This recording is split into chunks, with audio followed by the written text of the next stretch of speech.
네, 오늘 우리에게 주시는 하나님의 말씀은 창세기 3장 20절의 말씀입니다.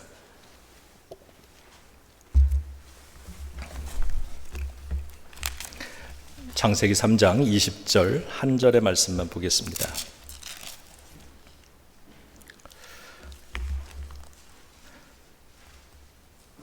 아담이 그의 아내의 이름을 하와라 불렀으니 그는 모든 산자의 어머니가 됨이더라.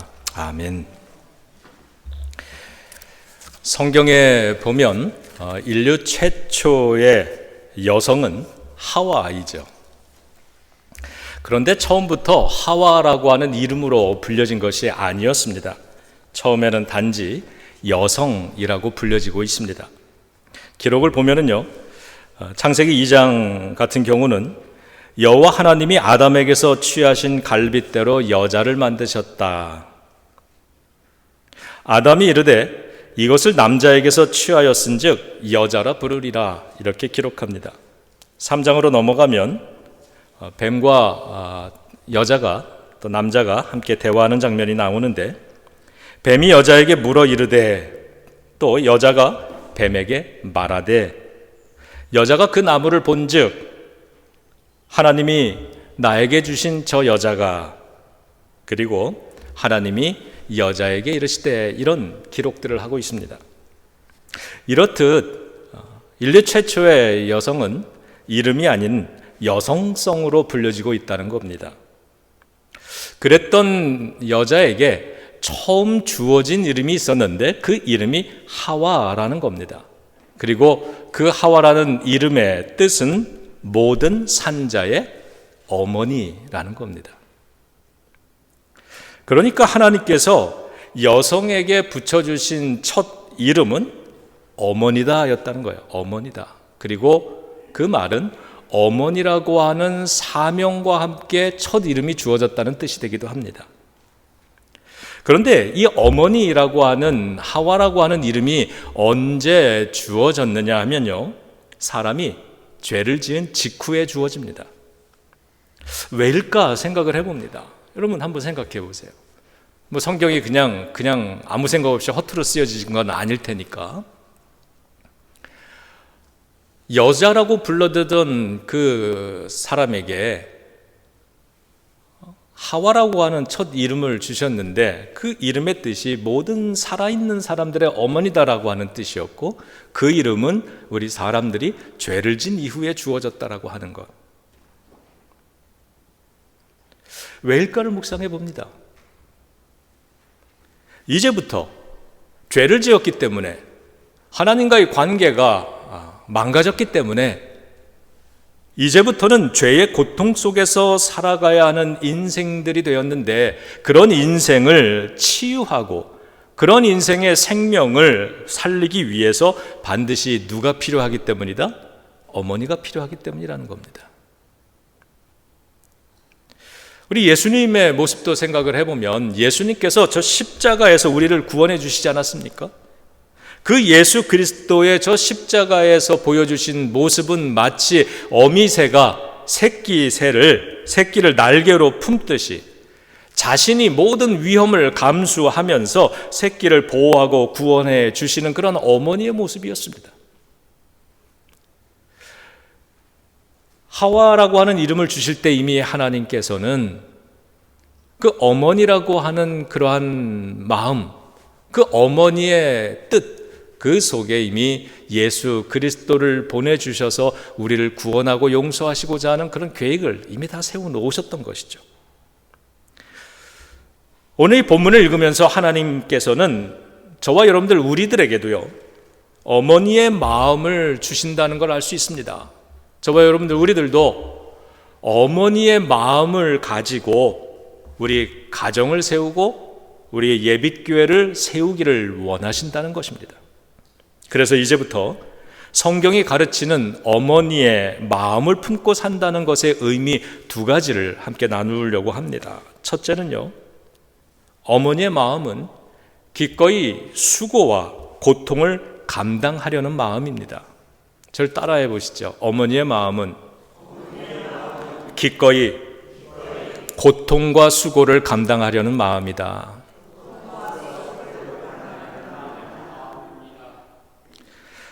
창세기 3장 16절을 보면 하나님께서 이렇게 말씀하십니다. 또 여자에게 이르시되 내가 너에게 임신하는 고통을 크게 더하리니 네가 수고하고 자식을 낳을 것이다. 이렇게 말씀합니다. 어머니가 되는 사명은 죄로 인해 죽음의 운명에 놓여 있는 우리 사람들, 이 죽음의 운명에 당당히 맞서서 생명을 낳는 것, 거기에 더해서 그것을 위해 능히 고통과 수고를 감당하는 사명이었다는 겁니다. 죄라는 이기심, 죄라는 부족함, 죄라고 하는 죄로부터 얻어지는 우리 삶의 그 많은 상처들, 이것들로부터 가정을 지키기 위해선 고통을 또 수고를 감당하는 어머니의 역할이 필요하다는 것입니다. 우리 어머니들은 자녀들을 위해서 기꺼이 고통과 수고를 감당합니다. 그래서 하나님은 저와 여러분들 우리들도요, 어머니의 마음을 가지고 가정과 교회를 세워나가기를 원하고 계시는 겁니다. 그래서 창세기의 가장 창조의 이야기, 에덴 동산의 이야기, 우리 사람의 첫 이야기를 적어 놓으실 때 다른 단어가 아니라 어머니라고 하는 단어로 불러주고 계시는 겁니다.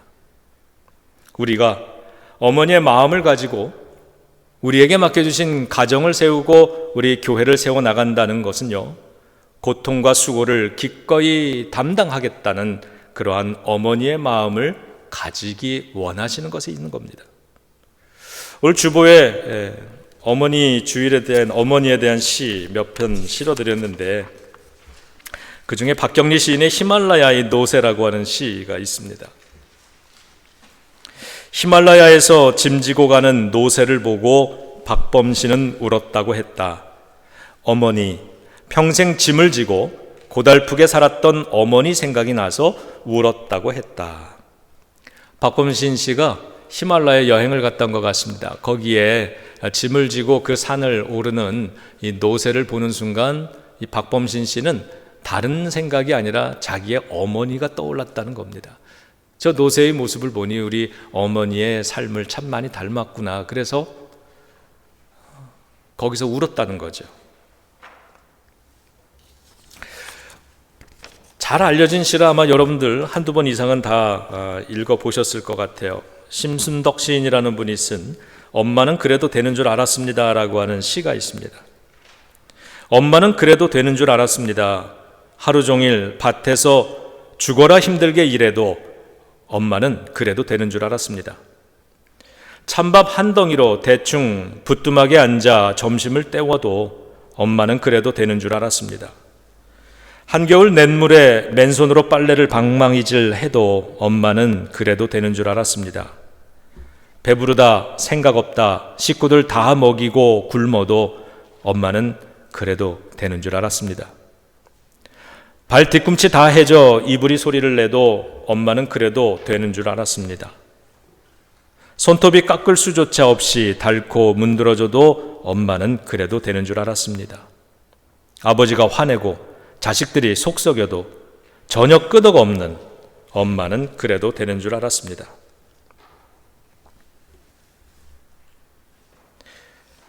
외할머니 보고 싶다, 외할머니 보고 싶다. 그것이 그냥 넋두리인 줄만. 한밤중 자다 깨어 방구석에서 한없이 소리 죽여 울던 엄마를 본 후론 엄마는 그러면 안 되는 것이었습니다. 어머니들이 겪는 헌신과 수고와 희생이 있죠. 그런데 그게 너무 당연한 것처럼 여겼다라고 하는 거죠. 엄마니까 그래도 되는 거야. 그게 자연스러운 거라고 생각하고 당연한 것처럼 여겼는데 어느 날 생각해 보니 그게 당연한 게 아니었다는 거죠. 이 시가 우리들에게 들려주고자 하는 내용이 참 깊을 거라고 생각을 합니다.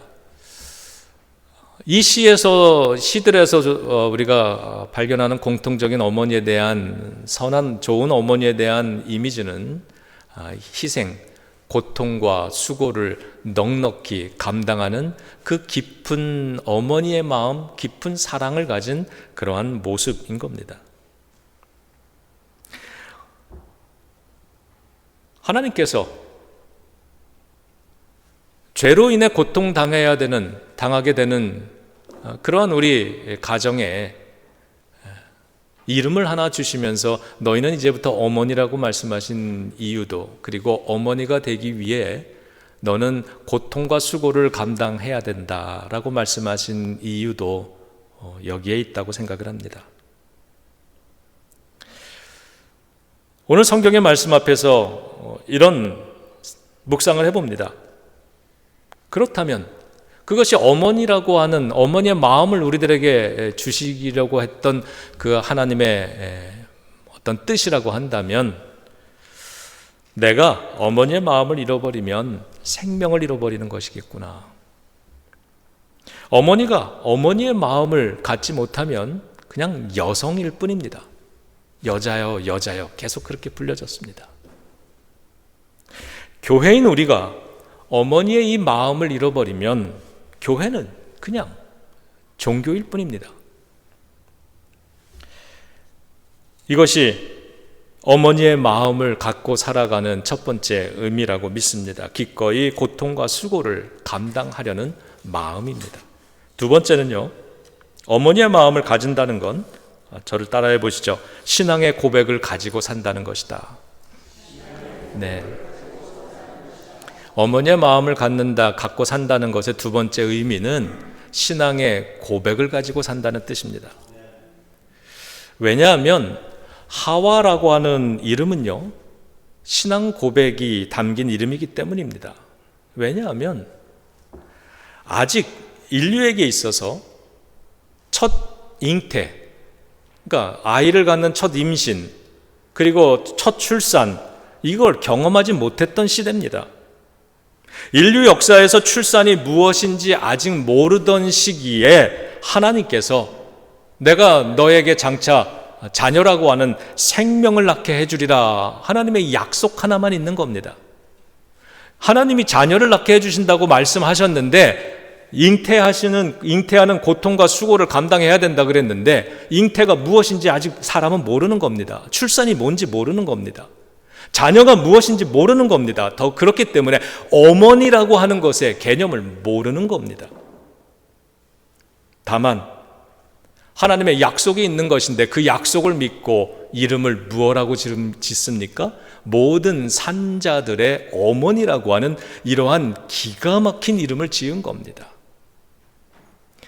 출산을 경험하고 자녀를 키워보면서 고통과 수고가 뭔지 이런 거구나를 안 다음에 이런 이름 짓는 건 얼마든지 할 수 있습니다만, 오직 하나님의 말씀 하나만 주어져 있는 그때, 하나님께서 어머니가 되라고 하는 그 사명을 주셨은 그 사명만 있는 그때에 이 여성은 모든 산자의 어머니라고 하는 고백을 담았던 겁니다. 그래서 하와라는 이름은 신앙의 고백이 담긴 이름입니다. 하와라는 이름은요, 예뻐서 지은 이름이 아닙니다. 운율이 좋아서 지은 이름도 아니었습니다. 신앙 고백적인 이름이었습니다. 어머니라는 게 뭔지도 모를 때 하나님이 주신 어머니로서의 거룩한 사명을 받아들인, 억셉트한 그 이름이 하와였다라고 하는 겁니다. 평범한 한 여인이 믿음의 고백을 세울 때 그녀는 하와가 되는 것입니다. 우리 예비교회가 생명을 우리가 품고 생명을 살리는 모든 산자의 어머니 곁의 교회라는 신앙의 고백을 세우면 우리 교회는 어머니가 되는 것입니다. 하나님께서 이 어머니라고 하는 사명을 주시면서 죄로 인해 고통받고 죽음을 당하게 되지만 그것에 당당히 맞서서 생명을 만들라고 하는 이런 사명을 주신 것이 하와라고 하는 이름, 어머니라고 하는 이름인데, 그 사명을, 그 신앙의 고백을 하나님이 나에게도 여러분에게도 주셨다라고 하는 이 고백으로 우리가 신앙의 고백을 세울 수 있을 때 우리는 어머니가 되는 것이고, 우리의 가정의 생명이 살아나는 것이고 우리 교회도 어머니 교회가 되는 것인 줄로 믿습니다. 그러므로 저와 여러분들 그냥 사는 것이 아니라 하나님께서 어머니라고 하는 사명을 주셨구나. 그냥 내가 자녀를 출산해서 저절로 어머니가 되는 것이 아니라 하나님께서 생명을 살리려고, 그 생명을 살리기 위해서 수고와 고통을 감수할 수 있는 그러한 넉넉한 어머니의 마음을 품은 그러한 사람이 되고 그러한 교회가 되라가. 그래서 우리는 그 신앙의 고백을 가져야 합니다. 하나님은 나에게 가정, 교회, 가족, 영혼 이것을 치유하고 생명을 살리는 그 어머니의 힘을, 사랑의 힘을 우리에게 이미 주셨다라고 하는 이 고백이 저와 여러분들의 고백이 되어야 될 줄로 믿습니다. 근데 성경을 읽어보면은요, 하나님의 이런 방식은 그냥 어쩌다 한 번 주신 게 아니었습니다. 성경 전체 우리들의 삶 속에 하나님의 이러한 원칙은, 하나님의 방법은 계속해서 흐르고 있는 것을 보게 됩니다. 하와뿐이 아니라 성경 속에 나오는 한 여인은요, 이름의 뜻이 나의 공주였습니다. 그녀는 나이가 90이 되었을 때까지 자녀를 갖지 못했습니다. 그러니까 출산의 경험이 없던 여인입니다. 그녀의 삶은 남편과의 관계에서 사랑받는 공주와 같은 그러한 행복한 한 여인으로서 살아가는 것에 만족했던 것 같습니다. 그녀의 이름은 사레입니다.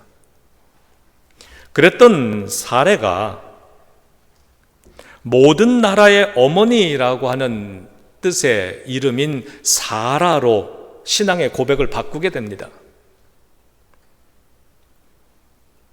근데 놀라운 건 하나님께서는 그렇게 모든 나라의 열방의 어머니라고 하는 그 자기에 대한 자각, 영적인 자각, 새로운 고백, 그 사명을 받아들였을 때 하나님께서는 이삭을 주셨다는 겁니다. 아들 이삭을.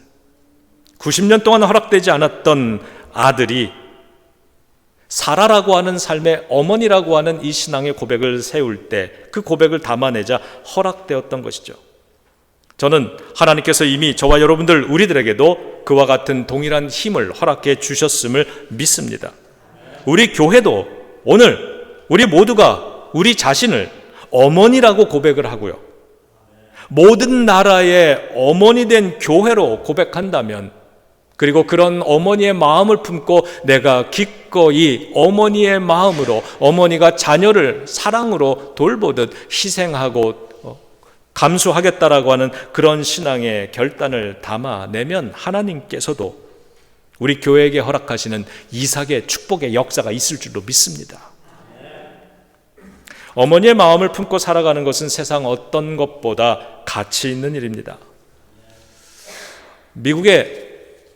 영국의 저명한 마이클 패러데이라고 하는 교수가 있습니다. 이 사람 물리학자이고 화학자인데요, 굉장히 저명한 사람입니다. 그는 글을 읽어보니까 독실한 기독교 신자로서 또 알려져 있더라고요. 어느 날 이 마이클 패러데이 교수가 수업 시간에 학생들이 있는 그 강의실에 들어올 때에 유리병에 어머니의 눈물 한 방울을 담아가지고 왔다 그래요. 그리고는 지금부터 이 눈물을 화학적으로 한번 분석해 보자 그러면서 그걸 분석을 합니다. 분석 결과 그 눈물의 성분은 수분과 아주 소량의 염분이었습니다. 그래서 그걸 칠판에다가 썼다 그래요. 수분과 약간의 소량의 염분. 그리고는 학생들에게 질문을 합니다. 이 눈물을 분석했는데 이 분석이 이 어머니의 눈물 한 방울을 잘 설명하고 있나요? 물었더니 학생들이 예, 화학적으로 맞습니다, 정확합니다 이렇게 대답했다는 거예요. 그때 이 교수가 이렇게 학생들에게 이야기했다 그러죠.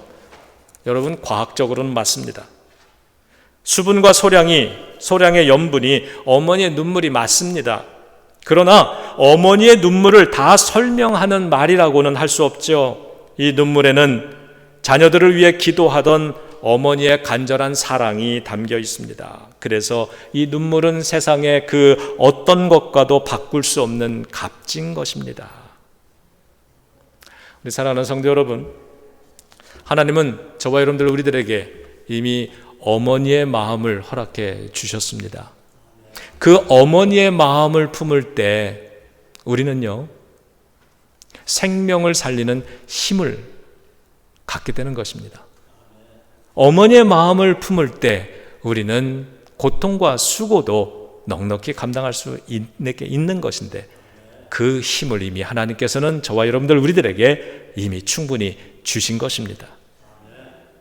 어머니의 마음 가지고 살기. 오늘 설교의 제목을 그렇게 붙여봤습니다. 어머니의 마음을 가지고 살기.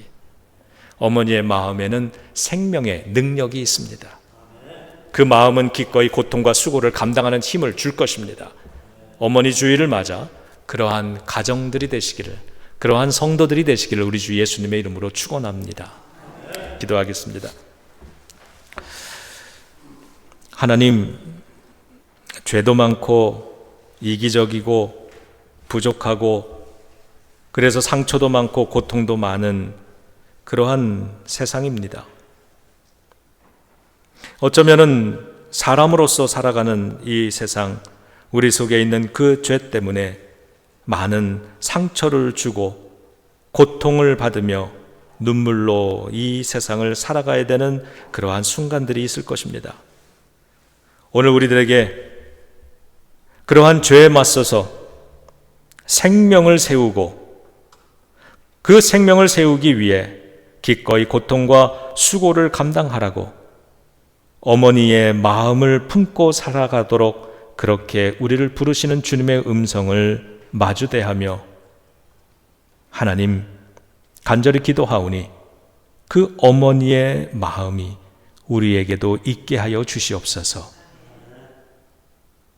그러면 생명도 살리고 수고도 감당하게 되는 그 넉넉한 능력도 하나님 우리의 것이 될 줄로 믿습니다.